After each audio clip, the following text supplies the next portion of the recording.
What's going on? It's Greg with Greg Said It. Back with another one here. We a few days away from the big USC Colorado game. And it's amazing what's going on right now. A lot of backtracking, a lot of shallow fans ready to switch over. People backtracking on their predictions. You lose one game and everybody starts to see you differently. The same way that the people jumped on when you won one game, they just quick to get off. When you don't earn a fan, you lose them just as easy. It's an amazing thing. It teaches you a lot about people. Now Colorado's the sorriest team ever, just like I guess they originally were. They can't beat nobody. Their line can't block nobody. Everything you heard before TCU. And, you know, they had their issues, but they continued to win.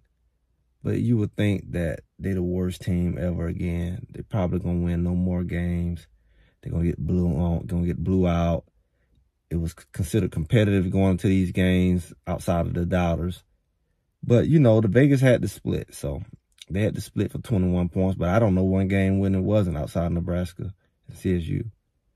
So they've been rated fairly low the whole time. And some people are saying that, hey, USC could beat them the same or worse as Oregon. Even though they say the line is not the same, then they say the line is the same as far as, you know, USC's D-line, that they have a good D-line, a better D-line, a worse defense, worse tackling defense. You have opportunities. You know, you have the different YouTubers and you have different conversations about the strengths and weaknesses of USC. But the fact remains, people just feel like Colorado's line, I guess, it stunk it up so bad, and it just kind of just went off the cliff the last game. They feel like you just have no chance, right? But I'm here to talk about how they could win. We can talk about all the what ifs. That's what we're talking about. If they're going to win, this is how they will win. One of the things we have to consider is, you know, those first couple games we played early is closer to when Colorado played a practice, especially the home games. The second home game was late, and that was an energy drain. I mean, you have a full day of festivity and just waiting for that game, and play that night. That was different. I know that had to have an impact on them from playing early to playing at night. So there was a psychological difference right there. I think it impacted CU more than it did CSU because, you know, they were at home. Usually that's a benefit with all the activities and the festivities, and you have to wait for your game and just the pump of it. I think it had a greater impact than that visiting team who was away from all the chaos. You know, they're away. They're not at home. So this game here is going to be back early. I think it's around noon. It'll be around noon or 1 o'clock, I believe. I know it will be like 10 o'clock in Colorado. So Eastern, that's what, a couple hours later, noon. So it's back to that early time where they typically practice, you know, their time.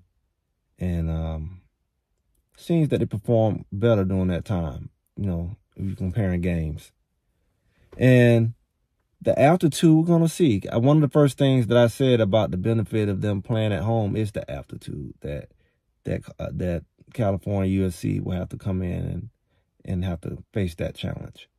The biggest thing that we learned from Oregon, one of the biggest things is that the 12-man factor, that loud crowd. People say they could have had audibles, check downs, they had to read the defense. They said it was so loud you couldn't even hear the man right in front of you talk. If they can provide, because we heard some complaints about CU crowd not being as loud, right? Maybe because the games wasn't as tight. I know it got tight the last game they played, and maybe the crowd got into it in the end because it was probably taking the crowd out of it for most of the game. They had to come back.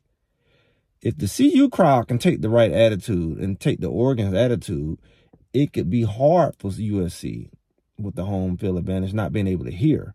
If you can cheer like Oregon did you and make it so hard for them to hear, that will help out. That will help the defense out against Caleb Williams not being able to do his audibles, whatever. I don't know what scheme that Colorado will be coming with, but I'm hoping there's going to be some difference. We're expecting some difference, you know, some difference in personnel. You know, you don't play it a few games now. And that's been the biggest thing they had against them that people have film on them now. They didn't have film on them TSU, so they know the tendencies. It's been, what, 4 games. So hopefully they're watching film on their opponent, and hopefully, you know, they know that the opponent's going to expect to see certain things. So it's time for them to bring some different looks.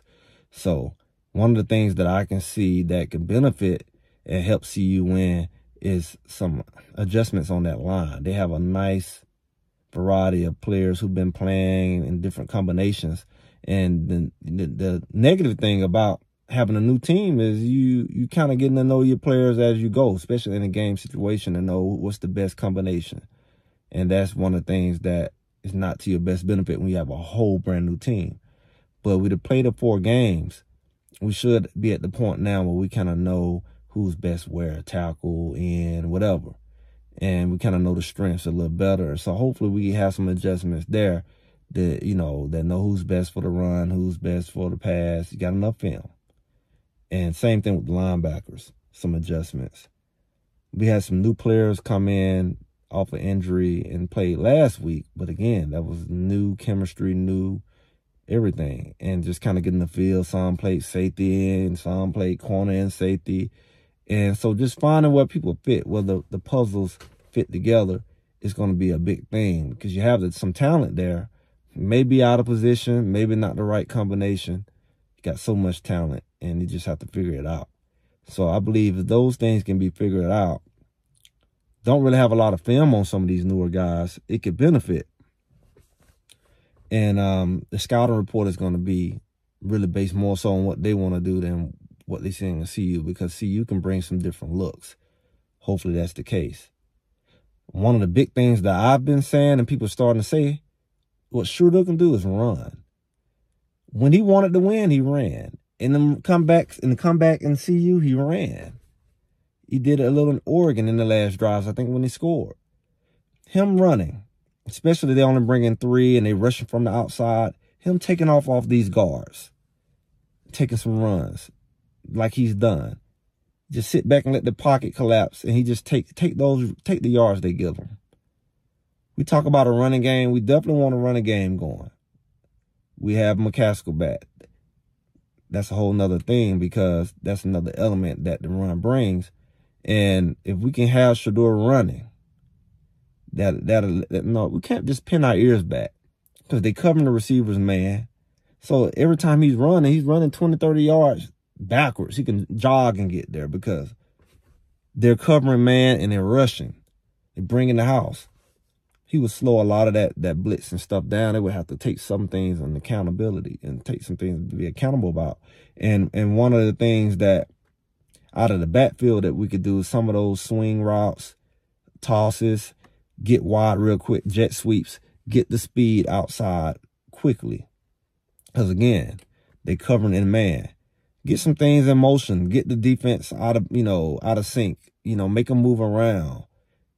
It's some things that need to happen. They're moving around. They're confusing our linemen. It's time to move around. It's time to take some backs out of the backfield and take some receivers out and, move them around so they can't just lock up on you like that. It's something predictable. It's something predictable that's going on. So if the running game can get going, Shedeur run a little bit like all the other quarterbacks would do, not just run just to be running. I mean, not just run because you can't pass, but just to give a balanced look. And it will open up some things in the offense. And with that running, I think everybody's done it to Shedeur. We looked at the last couple weeks, time of possession and yardage and everything very low in the first half because they kept him off the field. One, they was getting 3 and outs. Well, you're doing 3 and outs because you're not taking your time. We're not in a rush. We don't need rush offense. We need to keep Caleb Williams off the field the way they keep Shedeur off the field. So you need to run the ball, for one, to slow down the game and to keep him on you don't need to become on and off the field and score 3 touchdowns in 5 minutes because you slow down. And I think if that can happen, you definitely got to slow it down against these great quarterbacks. That's what they want to do to you. You have to slow them down. Keep them on the sideline. Keep them cold. Because the quicker they're scoring, the bigger deficit you have to come back from. So we need to really run that ball, and that ties hand in hand. Control the game. I haven't seen that. I mean, we had a game plan for TCU because we caught them slipping. That's great. But how sports work and how football work, you have to adjust to your opponent. You have to play to their weaknesses. And you have to play according to the matchup that you have. You may run a little more on this team. You may pass a little more on this team. You may go quicker tempo on this team. You just don't do the same thing as everybody and make it easy for them to know what you're doing. So I'm not going to be a keyboard coach, but these are some of the things that I believe will help Colorado win against USC.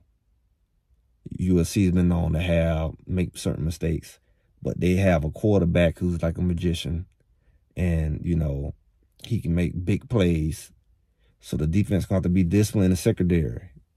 And they have I hear they have some dynamic running backs as well. So they have both sides. This is going to be a challenge. If that D-line can hold up and those linebackers can quit running down, play big boy football, and play linebacker. You're not a lineman, you're a lineman. You're not blitzing. You shouldn't get caught up in the wash of the line. The line don't even have to come get you. You're just going to land in the lap.